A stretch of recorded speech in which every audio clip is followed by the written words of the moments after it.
ছবিতে যেই মডেলটিকে দেখতে পাচ্ছেন তিনি বাস্তব নয়, তবে তার গায়ে দেখা যাচ্ছে গেজ ব্র্যান্ডের নতুন কালেকশনের পোশাক। চুল সোনালি, ত্বক নিখুঁত, দৃষ্টিতে আত্মবিশ্বাস।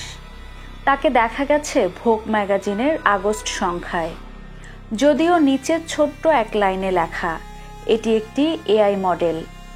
গেজের জন্য তৈরি এই মডেল দুজন নারীর তৈরি, ভ্যালেন্টিনা গঞ্জালেজ ও আন্দ্রেয়া পেত্রেস্কু। তাদের কোম্পানি সেরাফিনে ভালোরিয়া মূলত কৃত্রিম বুদ্ধিমত্তা দিয়ে ডিজিটাল সুপার মডেল তৈরি করে। তারা বলছে এই কাজটা মোটেও সহজ নয়। একটি মডেল তৈরি করতে লাগে 1 মাস, আর খরচও অনেক। তবে এই বিজ্ঞাপন ঘিরে এখন উত্তপ্ত বিতর্ক। এই প্রযুক্তি কি শুধু নতুন ট্রেন্ড, নাকি এটি ফ্যাশন দুনিয়ার বৈচিত্র্য ও মানবিক প্রতিনিধিত্বের বিরুদ্ধে এক ধাক্কা? Plus size model Felicity Hayward এই এআই ব্যবহারে রীতিমতো ক্ষুব্ধ। তিনি বলছেন এটি অলস ও সস্তা পদ্ধতি। ওয়ালটন এখন দেশের সীমানা পেরিয়ে পৌঁছে গিয়েছে 50টিরও বেশি দেশে। ওয়ালটন, ঘরে ঘরে, বিশ্বজুড়ে।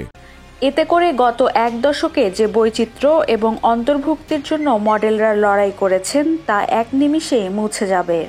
2010-এর দশকে ছিল ফ্যাশন দুনিয়ার নতুন যুগের সূচনা। Transgender model, hijabi model, plus size model সবাই জায়গা পেতে শুরু করেছিলেন, কিন্তু এখন সেগুলো আবার ধীরে ধীরে হারিয়ে যাচ্ছে। এআই মডেল দেখতে এমন নিখুঁত যে বাস্তব দুনিয়ার কেউই তার সঙ্গে মেলাতে পারবে না।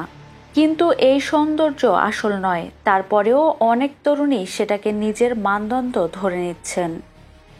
এআই দিয়ে তৈরি মডেল মানেই কম খরচ, কম ঝামেলা, ফলে চাকরি হারাচ্ছেন photographer, stylist, makeup artist, set designer এবং মডেলরা।